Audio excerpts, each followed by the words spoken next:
আপনি কিভাবে বুঝবেন আপনার ঈমান আছে কিনা?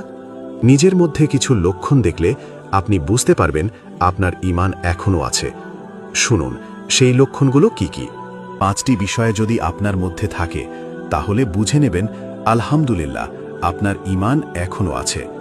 আর যদি এই 5টি বিষয়ের মধ্যে কমতি থাকে তাহলে দেরি না করে আজই তওবা করে আল্লাহর পথে ফিরে আসুন।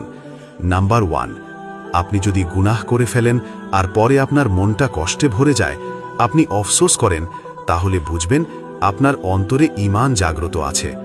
নাম্বার 2, যদি কখনো নামাজ মিস করেন আর আপনার মন হয় আজ কিছু একটা খুব গুরুত্বপূর্ণ মিস হয়ে গেছে, তাহলে বুঝবেন এটা ঈমানের শক্তিশালী আলামত। নাম্বার 3, আপনি যদি কুরআনের আয়াত শুনলে থেমে যান, মনোযোগ দিয়ে শুনেন, আপনার হৃদয় ঈমান দ্বারা নরম হয়ে গেছে। নাম্বার 4, রাতে একা থাকলে যদি আপনার আল্লাহর কথা মনে পড়ে আর চোখে পানি চলে আসে, তাহলে আপনি আল্লাহর কাছে খুবই প্রিয় একজন হতে পারেন। নাম্বার 5, আপনার ভিতরে যদি গুনাহ থেকে বাঁচার ইচ্ছা জাগে, আপনি নিজেকে ভালো মানুষে রূপান্তর করতে চান, তাহলে ইনশাল্লাহ আপনি ঈমানদারদের তালিকায় আছেন।